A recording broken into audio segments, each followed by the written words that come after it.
ಕರ್ನಾಟಕ ರಕ್ಷಣಾ ವೇದಿಕೆ ವತಿಯಿಂದ ದಸ್ತಗಿರಿ ಕಂಡ್ಲೂರು ಅವರಿಗೆ ಕರ್ನಾಟಕ ಸಾರ್ವಭೌಮ ಗೌರವ. ಕರ್ನಾಟಕ ರಕ್ಷಣಾ ವೇದಿಕೆ ವತಿಯಿಂದ ರಾಜ್ಯದ ಸಾಂಸ್ಕೃತಿಕ ರಾಜಧಾನಿ ಬೆಂಗಳೂರಿನಲ್ಲಿ ಮಾರ್ಚ್ 29ರಂದು ನಡೆದ ಭವ್ಯ ಸಮಾರಂಭವೊಂದು ಉಡುಪಿ ಜಿಲ್ಲೆಯ ಪಾಲಿಗೆ ಸುವರ್ಣಾಕ್ಷರದಲ್ಲಿ ಬರೆದಿಡುವಂತಹ ಕ್ಷಣಕ್ಕೆ ಸಾಕ್ಷಿಯಾಯಿತು.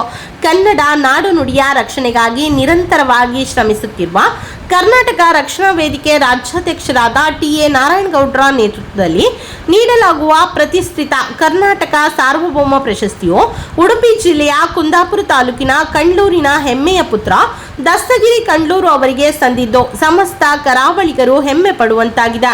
ಮಾಜಿ ಸಂಸದರಾದ ಎಲ್.ಆರ್. ಶಿವರಾಮೇಗೌಡ, ನಟಿ, ಕರ್ನಾಟಕ ಚಲನಚಿತ್ರ ಮಂಡಳಿಯ ಅಧ್ಯಕ್ಷರಾದ ಜಯಮಾಲಾ ಹಾಗೂ ಕರವೇ ರಾಜ್ಯಾಧ್ಯಕ್ಷರಾದ ಟಿ.ಎ. ನಾರಾಯಣಗೌಡರು ಪ್ರಶಸ್ತಿಯನ್ನ ಪ್ರದಾನ ಮಾಡಿದ್ರು. ಕರ್ನಾಟಕ ರಕ್ಷಣಾ ವೇದಿಕೆಯ ಉಡುಪಿ ಜಿಲ್ಲಾಧ್ಯಕ್ಷ ಆರ್. ಪ್ರಭಾಕರ್ ಪೂಜಾರಿ ಅವರ ಸ್ಫೂರ್ತಿದಾಯಕ ನೇತೃತ್ವ ಈ ಸಮಾರಂಭದ ಪ್ರಮುಖ ಆಕರ್ಷಣೆಯಾಗಿದ್ದು, ಉಡುಪಿ ಜಿಲ್ಲಾ ಕರವೇ ಘಟಕದ ಶಿಸ್ತು ಮತ್ತು ಸಂಘಟನಾ ಶಕ್ತಿ, ಜಿಲ್ಲಾಧ್ಯಕ್ಷರ ಸಮರ್ಥ ನೇತೃತ್ವದಲ್ಲಿ ಜಿಲ್ಲೆಯ ಎಲ್ಲಾ ಪದಾಧಿಕಾರಿಗಳು ಹಾಗೂ ತಾಲೂಕು ಘಟಕದ ಕಾರ್ಯಕರ್ತರು ಅಕ್ಷರಶಃ ಕನ್ನಡ ಸೇನೆಯಂತೆ ಬೆಂಗಳೂರಿನಲ್ಲಿ ಜಮಾಯಿಸಿದ್ದರು.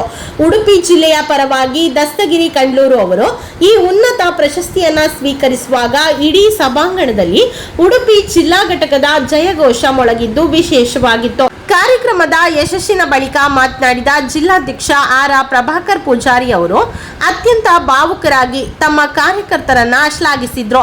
ನಮ್ಮ ಜಿಲ್ಲೆಯ ಸಮಾಜ ಸೇವಕರಿಗೆ ರಾಜ್ಯ ಮಟ್ಟದ ಈ ಗೌರವ ಸಂದಿರುವುದು ನಮ್ಮೆಲ್ಲರ ಶ್ರಮಕ್ಕೆ ಸಿಕ್ಕ ಫಲ. ಈ ಯಶಸ್ಸಿನ ಹಿಂದೆ ಜಿಲ್ಲೆ ಹಾಗೂ ಎಲ್ಲ ತಾಲೂಕುಗಳ ಪ್ರತಿಯೊಬ್ಬ ಕನ್ನಡಿ ಸೇನಾನಿಗಳ ಅವಿರತ ಪರಿಶ್ರಮವಿದೆ. ಕಾರ್ಯಕರ್ತರ ಈ ಪ್ರೀತಿ ಮತ್ತು ಸಕ್ರಿಯ ಸಹಕಾರಕ್ಕೆ ನಾನು ಸದಾ ಚಿರಋಣಿ. ನಮ್ಮ ಜಿಲ್ಲೆಯ ಈ ಒಗ್ಗಟ್ಟು ಹೀಗೆಯೇ ಮುಂದುವರಿಯಲಿ. ಮುಂಬರುವ ದಿನಗಳಲ್ಲಿ ನಮ್ಮ ಕನ್ನಡದ ಕೆಲಸಗಳು ರಾಜ್ಯಕ್ಕೆ ಮಾದರಿಯಾಗಲಿ ಎಂದರು. ಕೇವಲ ಹೋರಾಟಕ್ಕೆ ಸೀಮಿತವಾಗದೆ ಸಮಾಜದಲ್ಲಿ ನಿಸ್ವಾರ್ಥ ಸೇವೆ ಸಲ್ಲಿಸುವವರನ್ನ ಗುರುತಿಸಿ ಗೌರವಿಸುವ ಮೂಲಕ ಕರ್ನಾಟಕ ರಕ್ಷಣಾ ವೇದಿಕೆಯು ಹೊಸ ಸಂಪ್ರದಾಯಕ್ಕೆ ಮುನ್ನುಡಿ ಬರೆದಿದೆ.